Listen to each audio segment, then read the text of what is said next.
Happy Mother's Day to everyone. And we salute you, mothers, for your love and your dedication to God and to your family.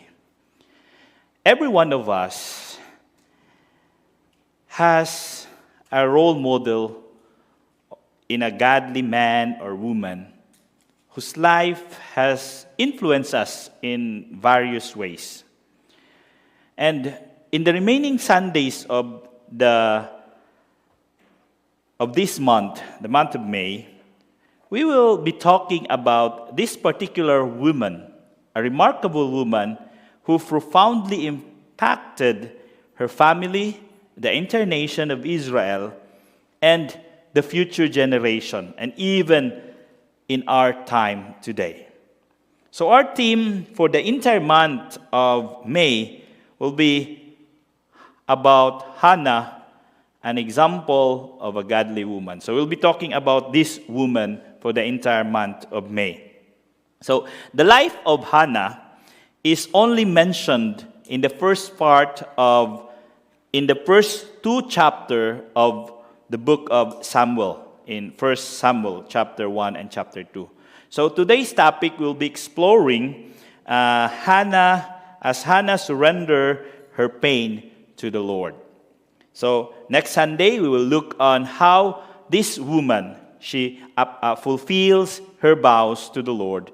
And the last Sunday of May, we will dive into her prayer, a prayer of victory. So before going further, it is my prayer and desire that as we learn from this woman, Hannah, not just the women on this church, but us also men and the younger ones will be also learning from these women. Before going further, let us do the left hand, right hand prayer. So put your right hand on your chest and pray, Lord, prepare this heart. You know the need of this heart right now. And then the left hand, pray for the word and your messenger who will be delivering your word. I'll give you a few minutes.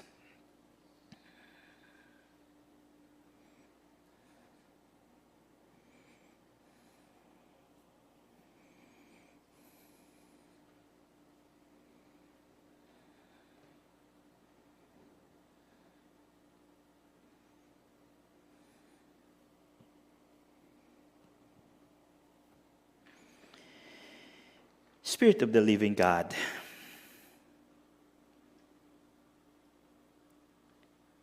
this heart of mine have gone through a lot of struggles throughout the week, even throughout the previous days. You know the needs of this heart. And as you have spoken to me, Lord, through the life of Hannah, through her experiences, allow me, O God, to bring forth that experience to your children, to your people. Right now, Lord, I pray for your people to touch each heart. Holy Spirit, we invite you to have your ministering power right now. Because there are different needs of different hearts present right now, Father God. Minister to them, O God. Allow the life of this godly woman, O God, to speak to each one of us. Thank you, Jesus. Bless your word. Less of me, Father. More of you, Jesus. More of you, Holy Spirit. Amen and amen. So as we explore Hannah throughout the month of May we gain insight from her example, the way she lived, the way she responded to the circumstances that she went through. Not just for the mothers, for the woman out there, but also for men and for the rest of us.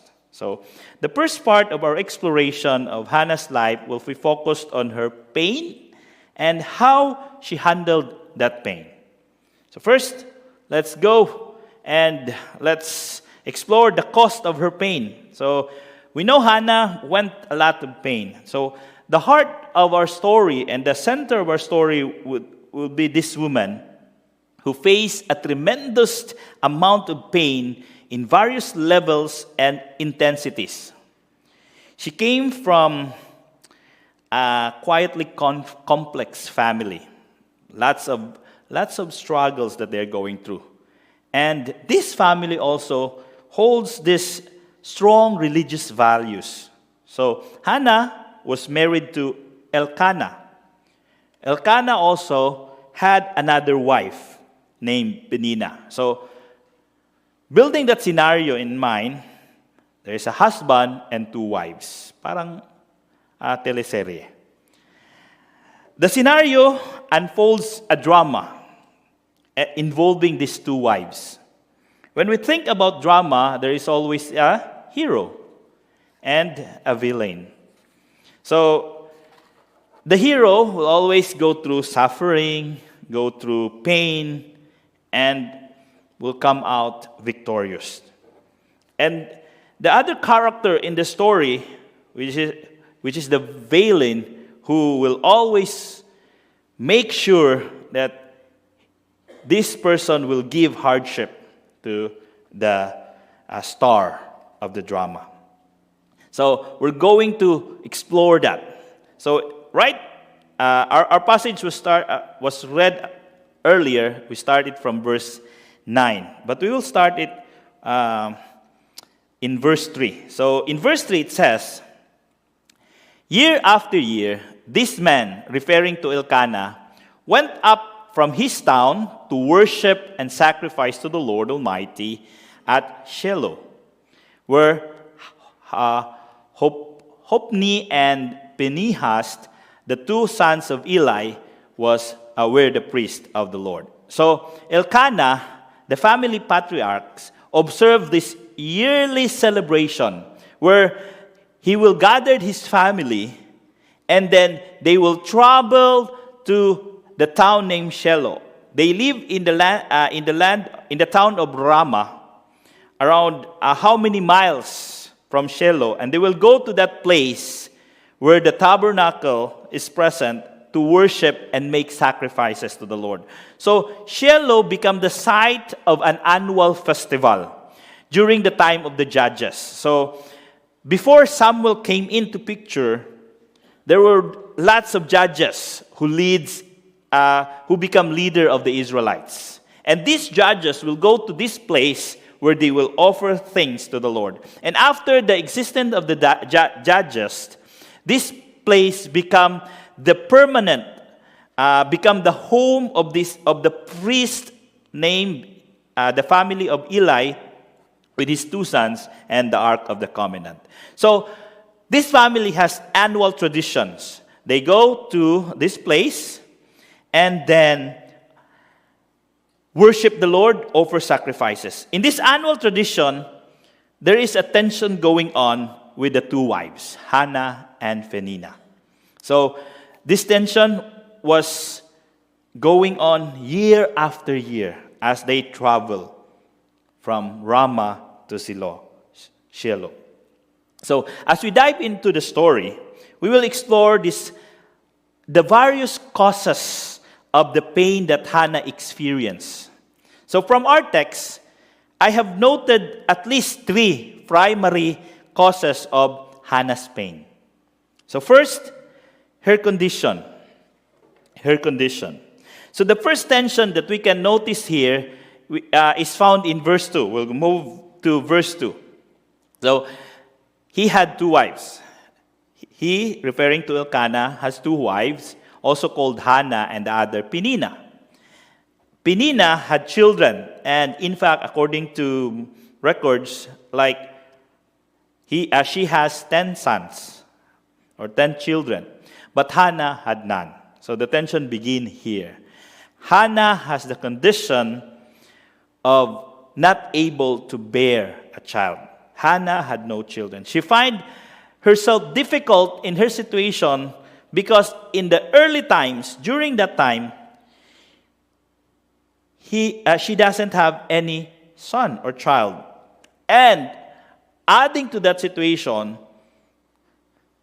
she has a rival, another wife of her husband.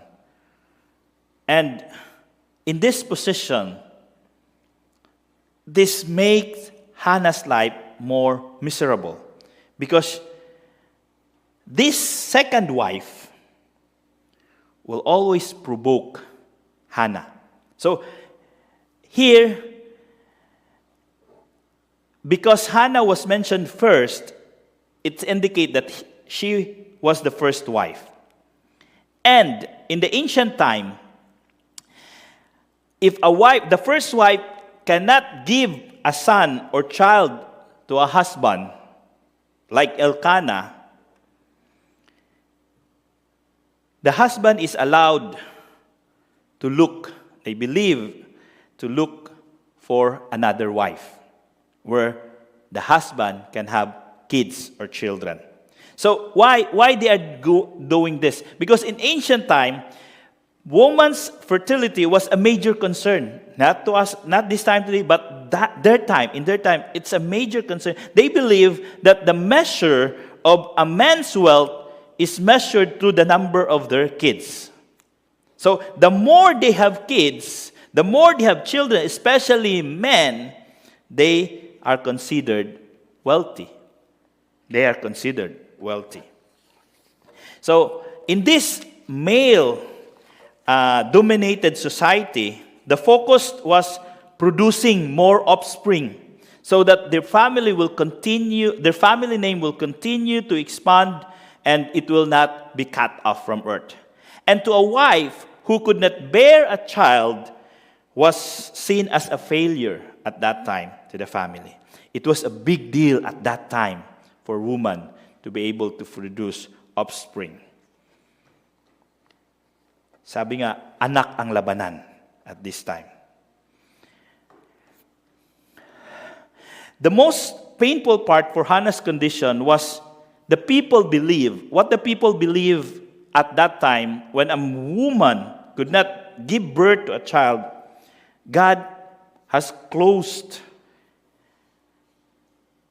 her womb, or God was not given her a favor. So the narrator described in verse 5, it says, and the Lord had closed her womb. So that's how Hannah was described. So when a woman cannot produce a child, they would conclude that it was the Lord who punished the woman, who closed the womb of the woman. So from the human perspective, Hannah was not favored by God. But that was far from the perspective of God, from the plan of God. Human tends to go ahead to God's plan. They cannot wait. Like for example, Sarah. Sarah did what Sarah did when she and Abraham could not bear a child. They put all the matters into their hands.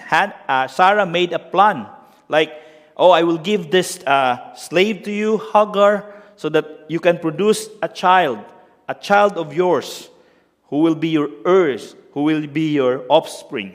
So Sarah made a plan. She go ahead to the plan of God. And we know that the story that later on, their lives become complicated. There were conflict in the family. So because they go ahead to God's plan, conflict came in. And according to some scholar, it was Hannah's also idea that, maybe because I cannot give you a child, you can get another wife. Because part of the passage, Elkanah expressed her love to Hannah. So Hannah was burdened by the social stigma of her condition at that time, and the sorrow that she cannot provide to her husband an assurance that someone will care for them, for her husband in their old age. So the condition of Hannah gave pain to her, and also how the people will see her as a woman. The next pain, to add to Hannah's pain, she had this rival who kept provoking her. So as I mentioned earlier, Elkanah took another wife named Peninnah. It was a practice, as what I have mentioned, it was a practice in the ancient time that if the first wife cannot produce an offspring, he will take another for another wife for the purpose of securing their lineage, their family line. Although God did not permit that practice, this kind of practice, but humans constitute their own law out of their finite idea because they want to preserve their family, their lineage. That's why they made their own plan. So Hannah was already aware that people around her thought that her womb was closed by the Lord. But what was most painful was that Peninnah, the rival woman, the rival wife, would provoke her and irritate her. And this did not just happen for 1 day or 2 days, but it happens year after year. So let's go in verse 6. In verse 6 it says, Hannah's rival provoked her bitterly to irritate and embarrassed her because the Lord had left her childless. So that's what Hannah experiencing from Peninnah. So as what we can read from the passage, Peninnah was so mean to Hannah. She adds more pain to Hannah by continuing to remind her of her infertility. And this was going on year after year as they journey from Ramah to Shiloh. So I think this Peninnah used this situation to attack Hannah repeatedly because this is a journey they traveled through by land. They walked from Ramah to Shiloh. And as they walked, Peninnah used this occasion to, as seeing Hannah walking alone and lonely without children, she will provoke her. Oh, look at you. You're looking alone. And me, I'm celebrating with my kids, the presence of my children as we walk. And we are so happy as we journey going to Shiloh. So, Peninnah used this year after year. In verse 7, describe how Peninnah kept on provoking Hannah. So, this went on year after year.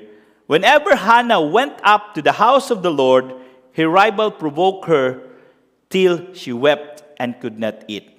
Imagine that. So, Hannah was verbally abused by Peninnah. Maybe, oh, you're going to the temple? The Lord has closed your womb. Why worship the Lord? Why come to the presence of God? He used this to remind her, Peninnah used this to remind Hannah that she was worthless. This annual tradition of Elkanah should be an occasion for the family bonding, for members of the family to enjoy and have a feasted time and to strengthen their ties as a family. However, for Hannah, it was an unbearable moment because her rival continued to persecute her with words. While everyone ate, drank, and laughed, Hannah shed tears and could not eat because of the pain. So Hannah's pain did not only came through his condition, from her rival, it also come from this third person, her husband. Oh, from her husband, you may ask that, her husband? How come? In what way her husband caused pain? Maybe it will surprise us that her husband also contributed to her pain. In verse 8, seeing that Hannah was weeping and not able to eat, her husband came and tried to console Hannah. So this is what Elkanah said. So then Elkanah, her husband, said to her, Hannah, why do you cry? And why do you not eat? Why are you so sad and discontented? Am I not better to you than 10 sons? So if we're going to read it plainly, we might believe that her husband Elkanah was consoling her. But if we are going to analyze and to read between the lines, we will notice that it is more of a rebuke than a comforting words. Why? So, remember, first three questions of Elkanah begins with the word why, which represent a tone of rebuke or complaint. Remember, if a child did something, why did you do that? We'll always say why. In the Old Testament, most of the complaint that people bring to God, it will start with why. Why did you do this? Why this is happening?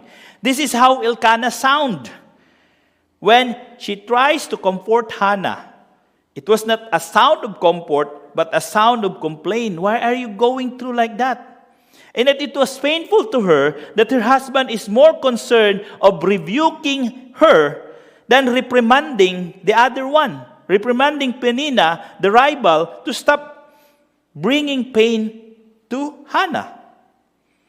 And the most painful part of what her husband said was the last question. This shows that Elkanah was not interested in the pain that Hannah was going through. He was self-centered in addressing the pain that Hannah was bearing. So if Elkanah intended to console Hannah, he wouldn't ask this question. Am I not better to you than 10 sons? Sa Pilipino pa yung GGSS, si Elkanah. Gwapong-gwapo sa sarili. He is asking, am I not better than 10 sons to you? And it will not give comfort to Hannah. Instead of asking that question, he might ask this question. Don't you mean more to me than 10 sons? This is more comforting than the previous question. Or saying, you are more than enough than 10 sons. This is more comforting. This question is more comforting than the previous one. Am I not better to you than 10 sons? So Hannah was not comforted by her husband's good intention. But those words are insensitive words that Elkanah did not notice. Instead of giving comfort to Hannah, he added more pain to her. Hannah's pain reached a breaking point, for she was not only childless, but persecuted by her rival, and her husband did not give comfort to her. Instead of offering her help, he added more pain to her. So despite her pain, Hannah opted for a different way of responding to her pain. So the response of Hannah to her pain. Let's go to this. Let's explore this, how Hannah responded. If you were Hannah, who experienced the pain not just once, but year after year, a yearly occurrence of pain, how would you react? Maybe you will not join the family annual gathering, the annual tradition. No, I will not go there. It will just be a mess. It will just be, I will not be happy joining that. Maybe you will make a plan of revenge to this woman who always provoke you. Or maybe you will just leave them and don't be engaged in them. But Hannah had a different response to her pain. In verse 9, Hannah got up after she had finished eating and drinking in Shiloh. Even in Eli, now Eli was the priest, was sitting on the chair of the doorpost of the tent of the Lord. So Hannah did not utter any word. After hearing things from Penina, she did not utter any words. Instead, she left silently and went to the house of the Lord. She knew where to come and who really understood her pain and needs. So she, instead of answering them, instead of retaliating them, Hannah stand up, went up to the house of the Lord. Upon coming to the house of the Lord, what did she do with her deeply hurt emotion, deeply hurt feelings? inside the temple, inside the house of the Lord. She welcomed that pain. She welcomed that pain. Hannah did not suppress that pain, just saying, I will be okay. I will fight on this. No, she did not suppress that feeling. Instead, she poured out to the Lord. And in verse 10, we can see here how she did it. In her inner anguish, Hannah prayed to the Lord, weeping bitterly. People are afraid to express their cry, to wept, to express the deepest feeling by crying. So Hannah did it. He wept bitterly. In her deep anguish, he expressed it to the Lord in crying. He did not hide what she was feeling at that moment. The tormenting feeling at that moment, she expressed it to the Lord. She welcomes the pain, the hurtful feelings, and allow her heart to go through that pain rather than ignoring it and feeling, okay, I'm fine, I can handle this, I can manage. Hannah did not evade the pain, but process it by welcoming it and pouring it out to the Lord. In spiritual direction, I encountered this phrase, spiritual bypassing. So, spiritual bypassing, this is common in our churches. So, what is spiritual bypassing? Dr. Alison Cook, author of the book Boundaries for Your Soul, describes spiritual bypassing as, she said, spiritual bypassing simply means that you use spiritual concept, platitudes, activity to bypass or avoid dealing with your true feelings, especially the hard ones like anger, grief, fear, loneliness, envy, and shame. So, we always bypass those feelings. We don't want those bad feelings to stay there. We bypass that. We involve in something, some activity to forget those feelings. Example of bypassing. When a person will say, I feel so angry at him or at her. So the possible response of some Christian, okay, that is not good. Come on, let's pray that God and ask God that He will take away that anger. The alternative response, and we always do this in spiritual direction, when a person says, I feel so angry at this person.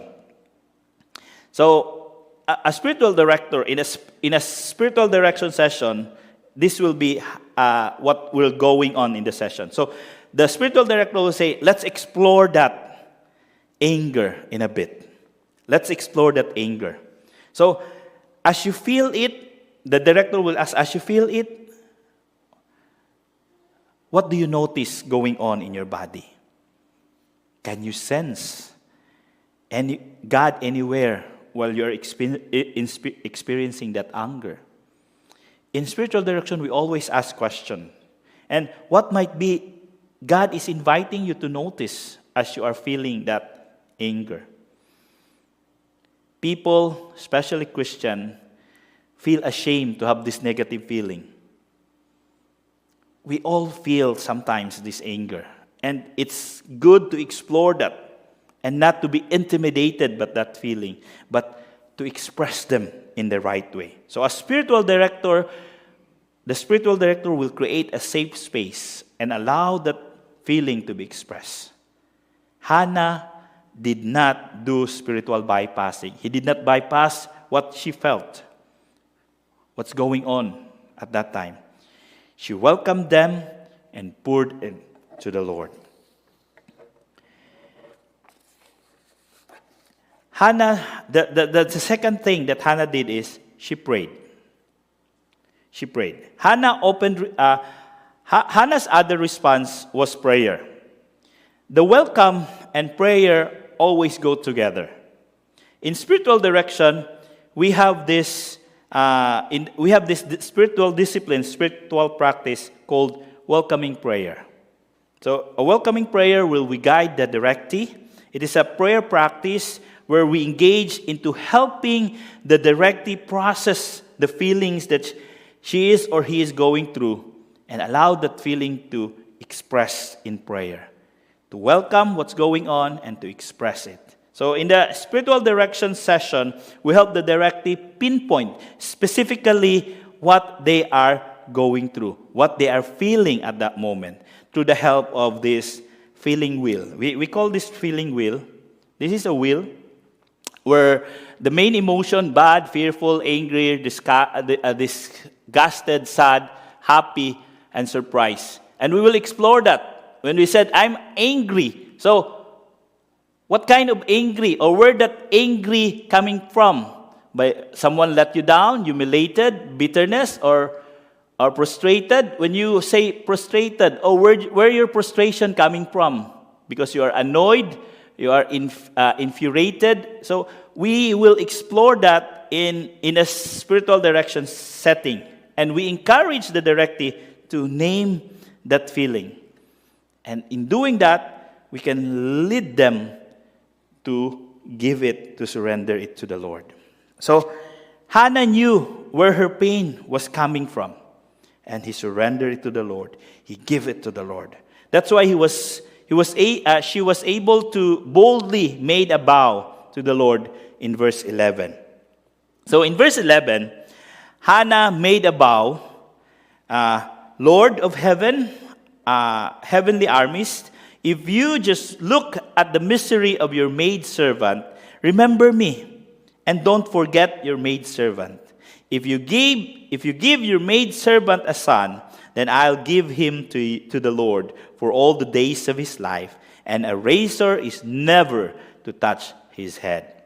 So, making a vow to the Lord is a familiar action of people during that time, during those days. Why? Because if they are going through crisis, Lord, they will pray, Lord, take me away from this crisis and I will do this. That's how they bargain to the Lord. So in Hannah's prayer, there are so much things to unpack in this prayer. In her prayer, she first addressed the great God. He addressed the Lord of hosts, the Almighty One, highlighting God's sovereignty and power, acknowledging that it is only God who is able to answer her desire, who is capable of doing things, who is capable of answering and addressing her concern. Her acknowledgement of God testify also her deep relationship with Him. Her prayer was the first prayer of a woman recorded in the Bible. From Genesis to 1 Samuel, there was no prayer there made by a woman recorded. It was only the prayer of Hannah. There were lots of women ahead of her. Sarah, Eve, Leah, Rebecca. They were ahead of Hannah. And I know they also prayed to the Lord. But it was only the prayer of Hannah made it to writing. The first prayer of a woman uttered was recorded in Samuel. And this prayer will speak something to us. The second thing that we must notice in her prayer was that she addressed herself 3 times. 3 times she addressed herself as maid servant. So maid servant during their time were nothing. They were just female slave and they were property of their master. They are nothing. They are as if they don't exist. So Hannah acknowledges that she is the Lord maid servant. She was expecting nothing. She was just expressing her pain and agony that she was going through. She was not making a vow to manipulate or bribe God. Lord, do this and I will do this. No, she was just expressing it. Just saying it that this is my need, Lord. She came to God and poured out her burden. She expressed her desire to have son, which was the greatest longing of every woman at that time.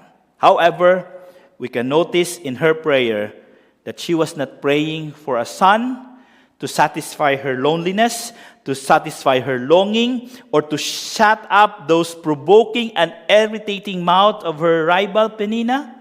Instead, what she prayed? She asked for a son to give back to the Lord. Wow, what a selfless and godly woman Hannah was.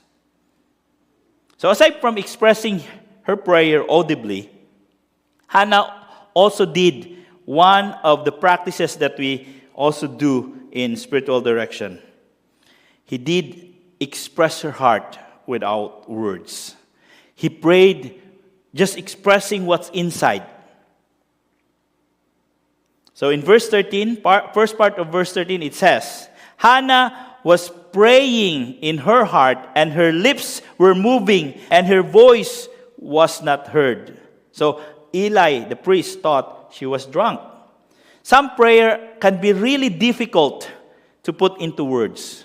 There are prayers that's so hard to utter prayer, and it's better to be silent in the Lord. Just bring your heart to the Lord, because the Lord knows what's inside. And Hannah really understood that God can still listen to the silent mouth, but a crying heart. Hannah understood that God can hear the unspoken prayer from the heart. And John Bunyan, one of the greatest Christians in the history, once said, in prayer, it is better to have a heart without words than words without heart. Why? Because God sees the deepest corner of your heart. Though we pray good, how we express our prayer, we pray it in very organized way, in a very correct grammar, correct saying, even uses highfalutin words. But God doesn't see those words, and God is not impressed with those words. God will always see what's in our hearts. Hannah's prayer served as a biblical example, demonstrating that prayer is a valuable preparation for an unseen events. Her prayer made a good preparation of what is coming. Hannah was not aware what will be the outcome of her prayer. She just prayed. And she was not aware that her prayer will have a significant influence to the history of Israel. Why? Because her prayer, the answer of her prayer was Samuel. We will talk about Samuel next Sunday, as Samuel will appear in the story later. So Samuel was the answer of her prayer. And the answer of her prayer, this person is the only person in the Bible who holds these three offices. What are the three offices that Samuel holds? He was the only person who held the roles of a judge, a priest, and a prophet. There were many judges in the Bible. There were many priests in the Bible. There were many prophets in the Bible. But it was only Samuel who held these three roles: judge, priest, and prophet. And in fact, the mother's prayer, heartfelt prayer, brought a sense of security of what lies ahead for their children. The prayer of a mother is so important, that despite wherever the children will be, but the earnest prayer of a mother will give a sense of security, a future to their kids. And that's what we can see in Hannah's example. When we trace in the history of Christianity, or especially in the church history, there are familiar people there.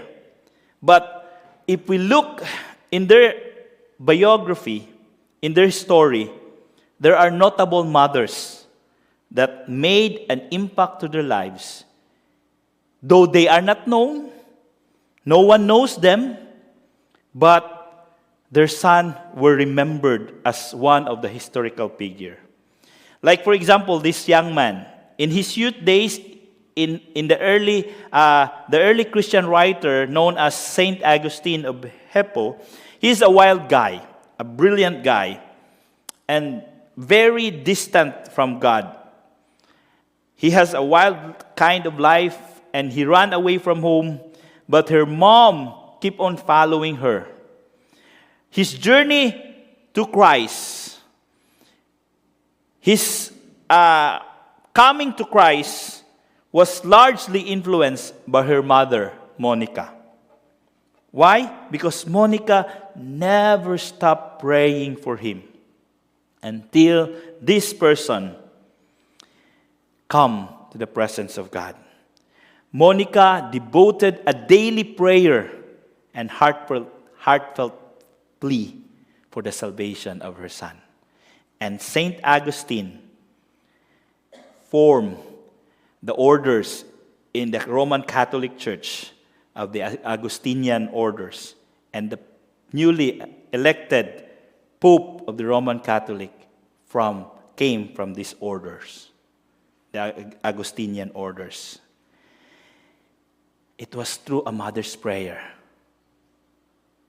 that made Saint Augustine into one of the greatest person in the history. The remarkable Wesley brothers. Do you know the Wesley brothers? John and Charles Wesley. John became the founder of the Methodist Church, or the Wesleyan people, where they were instrumental in spreading the gospel across Great Britain during the 18th century. And Charles was a musician, and even John, they wrote lots of hymns that compiled, and part of those hymns are on our songbooks also.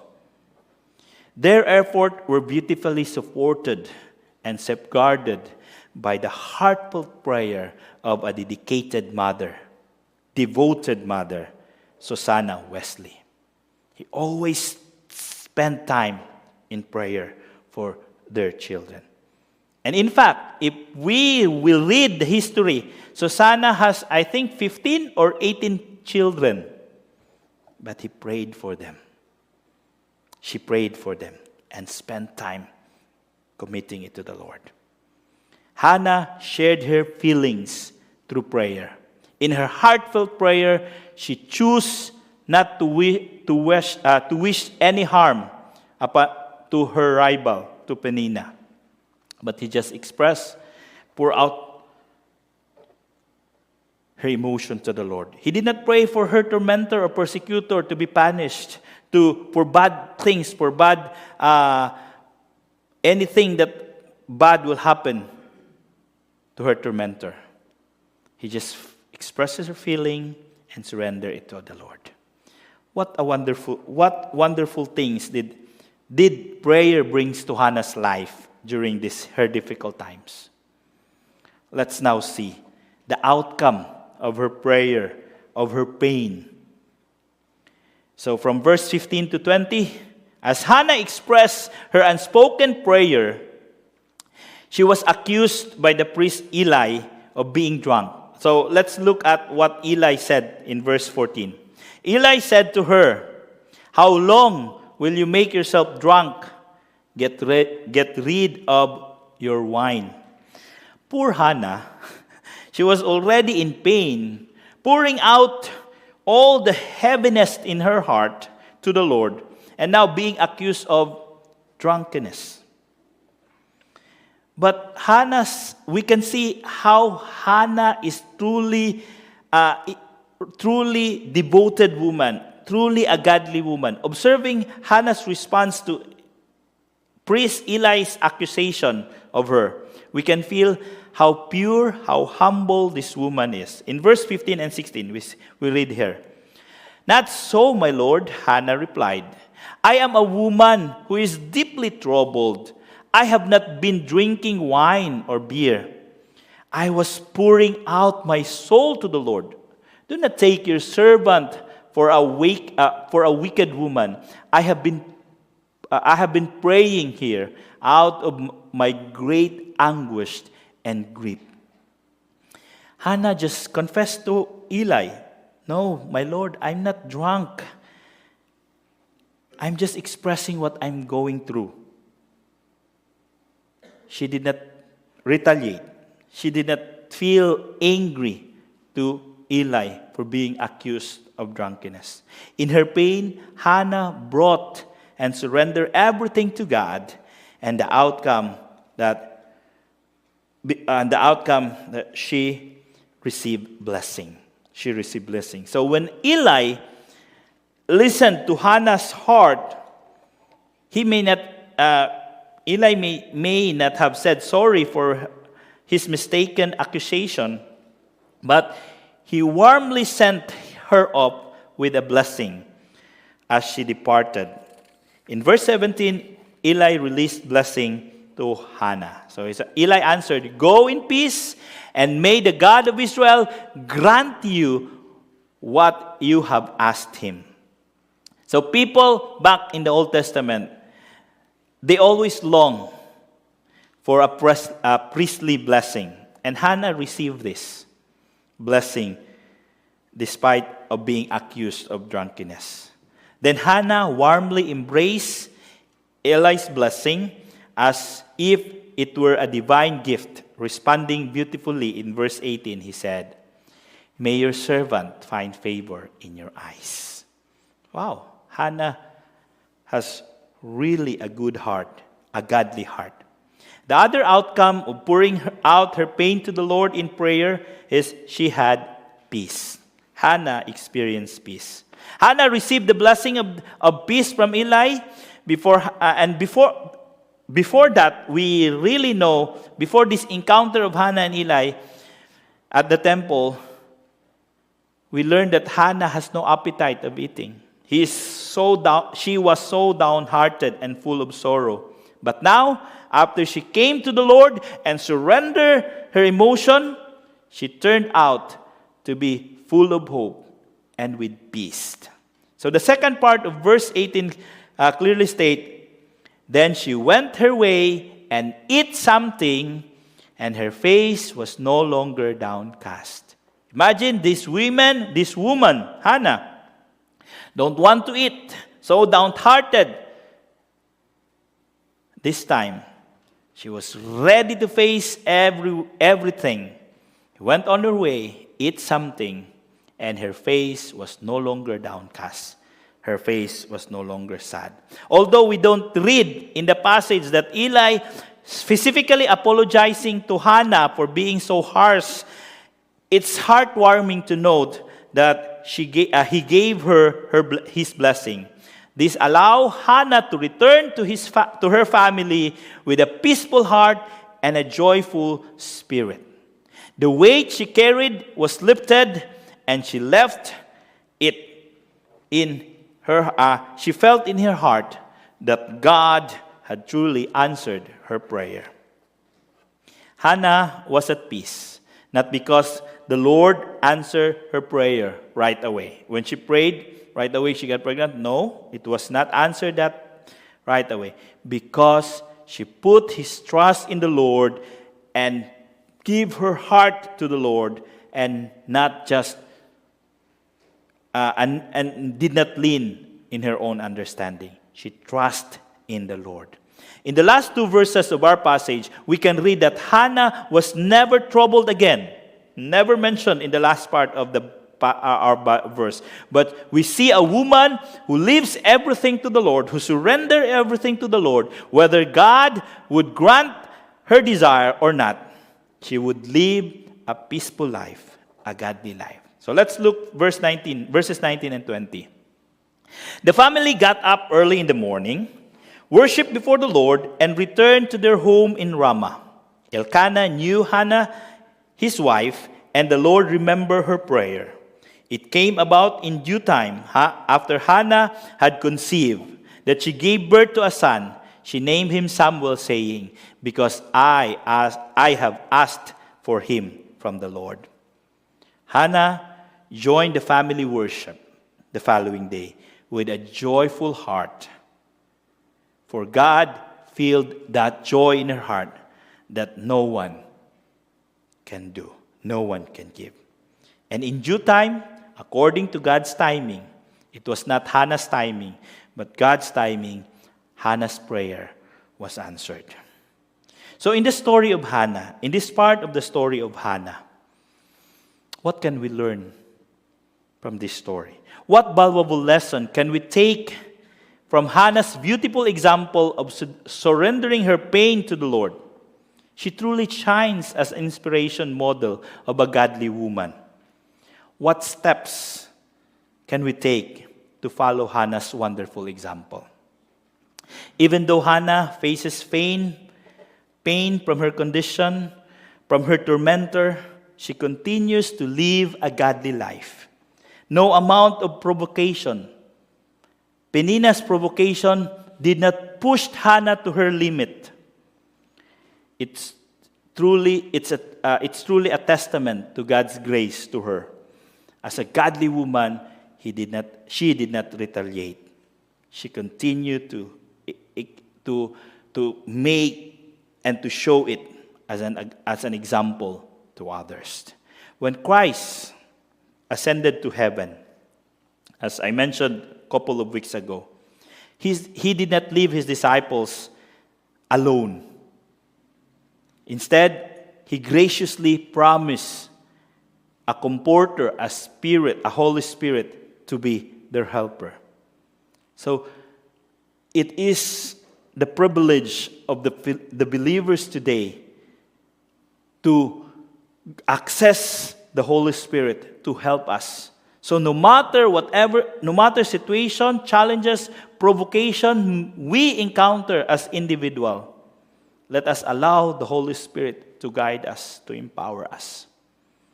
Hannah did not respond to the provocation. He just surrendered it to the Lord. Let us embrace a godly life with the grace of Christ, guided by the wonderful works of the Holy Spirit. Let us allow the Holy Spirit. Let us embrace that life, that godly life, with the grace of God, Christ, and through the help of the Holy Spirit. It is the Holy Spirit who will help us, not to respond to those provocations that will also be sent to us. Allow the Holy Spirit to manifest in our lives. As Paul said in Galatians chapter 5, verse 22 to 23, but the fruit of the Spirit is love, joy, peace, patience, kindness, goodness, faithfulness, gentleness, self-control. Against such things there is no law. Hannah shows kindness, shows goodness, shows self-control. All of these are fruit of the Holy Spirit. The Holy Spirit was not given at that time yet, but Hannah showed this example. And only individuals who manifested the fruit of the Holy Spirit can endure provocation from the enemy. It is impossible to display this character without the Holy Spirit. It is impossible to be kind, to show goodness, to show gentleness, to show self-control without the Holy Spirit. Therefore, let us always strive, my friend, daily, Lord, fill me with your Holy Spirit as I go to work, as I go to this place. There might be people who will provoke me. May the fruit of the Holy Spirit will manifest in my life. We are more privileged than Hannah. Why? As I've said earlier, for God has given us the Spirit, the Holy Spirit, who is as our helper and our advocate. So let the Holy Spirit be with you always, wherever you go. The next thing is let us learn to bring our sorrow and pain into the presence of God in prayer. Like Hannah, she did not retaliate against her rival. Instead, she brought her broken heart to the presence of God. I remember someone, allow me to speak right now because I'm really angry. If I'm not angry, I will not be able to speak what I want to speak. The more you are angry when you speak, the more you will create. You will say words that are hurtful. And there's no self-control on that. The Holy Spirit is not there anymore. You are controlling your emotion. But if we have the Holy Spirit, we will bring it to the Lord in prayer. Like Hannah, she did not retaliate in the provocation of Peninnah. She just brought her broken heart to God. Psalm 34 verse 18 says, "The Lord is close to the brokenhearted. He rescues those spirit are crushed." God is close to the brokenhearted. God can listen to our brokenness. Let us come to God. Bring that brokenhearted. If we are broken, bring it to the Lord. And the peace of God, which surpasses all understanding, will come to you. Prayer is so much more than changing the situation. It transforms us from within. It helps us to become more loving, more forgiving, more patient each day to others. Ultimately, it is about aligning our hearts with God's heart and embracing His wonderful plans for us. When we pray, we align our hearts to God's heart. And God's heart is full of love, full of forgiveness, full of patience. And if we align our heart to the heart of God, we can experience this, giving forgiveness, being patient, and being loving. Do not allow spiritual bypassing by suppressing your emotion. If you are angry, process it to the Lord. Bring it to the Lord. Whatever your feelings, your emotion, express them to the Lord, because the Lord will understand that emotion. Hannah did not bypass her feeling. She surrendered them to the Lord, who healed them. Finally, last one, carry forth God's blessings and refrain from harboring hatred towards others. Similar to Hannah, once she entrusted everything to God, she did not hold or held any hatred in her heart. Rather, she carried God's blessing with her. Remember, when she came back to the family after pouring everything to God, she bring peace to the entire family.